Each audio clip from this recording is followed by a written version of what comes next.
Hey, what's going on? David Avellan here, and today we're going to be doing something a little different and having a guest instructor come in to teach you all technique. It's going to be a new friend of mine named Mark Lajhner of MMAcoach.net. He is the founder of Kaizen MMA out of Belgrade, Serbia, undefeated MMA fighter and coach. And he has his own YouTube channel and he puts out a lot of great videos. So I asked him to come on here to teach you all technique. He's going to be teaching you none other than the Uchi Mata. It's a classic judo technique, but he's going to show you the no-gi adaptation of it. Very good takedown for countering, particularly wrestling takedowns like body locks and shots. But I'm going to go ahead and let him show you all what he's going to do with the Uchi Mata. Hi, my name is Mark Lajhner from MMAcoach.net, where we teach coaches, fighters and enthusiasts how to train smart and not just hard. I'm an MMA coach from Belgrade, Serbia. I'm undefeated in MMA and I come from a judo background. David Avellan asked me to show you guys one of my favorite judo throws, which is Uchi Mata. More specifically, a no-gi ken-ken Uchi Mata or a hopping Uchi Mata. It was also called a urinating dog style Uchi Mata because of the lifted leg. Before we proceed to the technique, I just wanted to tell you that judo has been a very important asset and has allowed me to take my opponents down usually with ease, either in wrestling, grappling or MMA. Having said that, I still think that wrestling is better for MMA because you don't need to learn how to modify throws like you do in judo. And judo is hard to learn. There are, however, some throws from judo that anybody can learn, and Uchi Mata is definitely one of the throws you should be adding to your arsenal. Paradoxically, this version of the throw was taught to me not by a judo coach, but by my MMA coach, August Vallen. Let's take a look. Here is a demonstration first.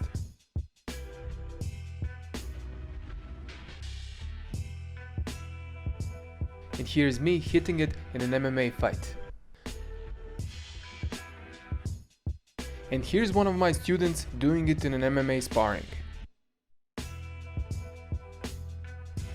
Let's start with some preparational exercises first, which will make it easier to learn Uchi Mata. The backbone of many judo throws, including Uchi Mata, is the backstep. And here's how you do it. Start with your feet being separated. Shoulder width is good. Step in front with one foot and then backstep with the other. Then return to the starting position. When you backstep, make sure you keep your feet close and not far apart, and that the backstepping foot is slightly behind the stepping foot. Do 100 reps of these. Then we proceed to Uchi Mata entries without a partner. Use the backstep, lift the leg high, bend at the torso and post with your arm.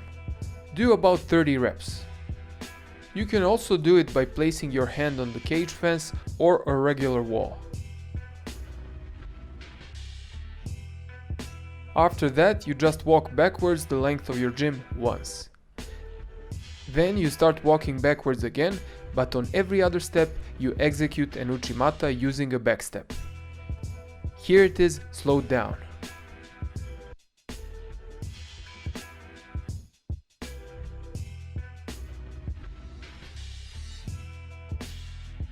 In a ken-ken Uchi Mata, you throw him by sweeping with your leg, but you sweep and hop one or more times if necessary. We are going to start from the over-under grip. That means that you will have one arm under the armpit or the underhook and the other arm hooking over the opponent's arm or the overhook. It is also called the whizzer. From there, your training partner will push you lightly, which means he will walk towards you. Then you turn using the backstep, sweep with your leg, pressure down with the overhook hard, which means shoulder pressure, and take your opponent down.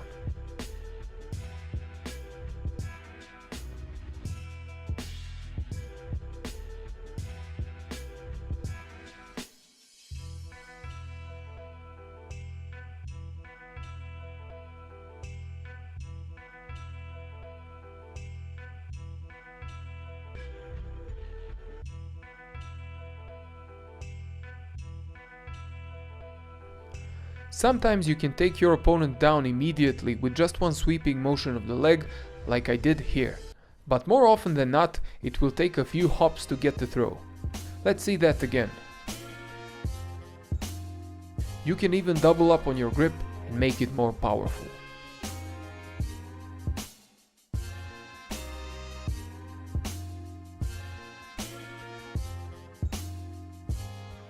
Here is a way to practice Uchi Mata entries without the final two phases of the throw, lifting the leg and throwing. Take the overhook and step forward with your sweeping leg. It should be approximately between your opponent's legs and slightly in front of him. The other arm will not be underhooking this time and it will be free. Do the back step and lift your leg slightly, imitating the sweeping action. But you won't actually be lifting his leg. Do that 10 times each for 5 sets.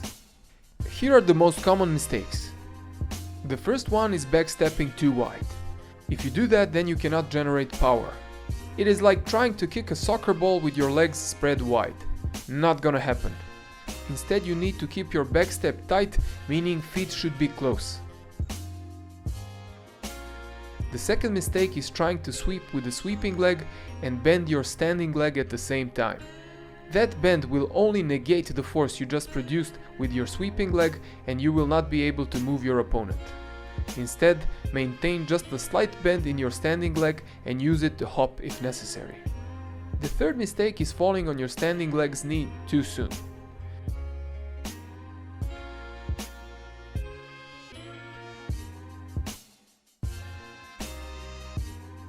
Here is me wrestling in the finals of Serbian Freestyle Championships in the 94 kilo division in 2008. I'm losing on points and then I attempt an Uchi Mata from the overhook. The beginning was great. I entered nicely, the angle of attack is perfect and the leg lift is good and it looks like I'm going to get the throw. But watch what happens next. As you can see, I fall down on my knee prematurely and because of that I was not able to finish the throw. Instead I should have hopped using the shoulder pressure until I got it. I lost that match, but I learned the lesson. The hard way as usual. The fourth mistake would be to sweep somewhere close to the opponent's calf or foot. That will not create the necessary lift of the opponent's leg. Instead, aim to sweep the middle of the opponent's legs or try to hit the middle of his inner thigh. The fifth mistake is stepping forward too much instead of backstepping. Uchi Mata can work if you do it like this, but you can generate a lot more power if you backstep. The sixth mistake is over-rotating on the throw. It is common to over-rotate on a throw in judo, and there it is not a problem because not much time is allowed for fighting on the ground and the competitors are usually stood back up by the referee fast. In MMA it is a problem because when you throw your opponent, you want to land on top of him and continue to dominate, not the other way around. To prevent that, you have to shift your weight backwards immediately after the throw, and that can be accomplished in several ways.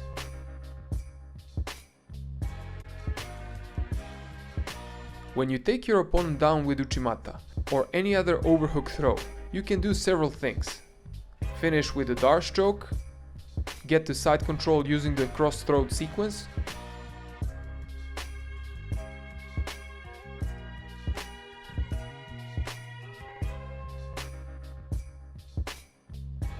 and if the opponent tries to take your back using the underhook, sprawl on his back and continue fighting from there.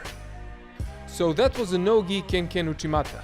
I hope you guys liked it and that you will be adding it to your skill set. Subscribe to David's channel if you haven't already. He's showcasing a lot of cool techniques and you don't want to miss out. I have been following his work for years and I've learned a lot just by watching his videos. Question for today. Do you use judo takedowns in grappling or MMA? If so, which ones? Do you use Uchi Mata? Let us know in the comments below. I'll also be around in the comments to answer any questions you might have. Thank you, Mark, for sharing your knowledge about the Uchi Mata with us. I know I learned a few things, and I hope that you guys did as well. If you have any questions for Mark, just scroll down below and leave a comment, and I'll make sure that he gets back to you to answer any questions you might have. Now, if you like what you saw here, you can visit his YouTube channel up here, where he has loads of videos, and he's very MMA centric, which I like, so you can check those out. And if you want to visit his website or order any of his online courses, you can go down here and visit his website. Thank you and have a wonderful day.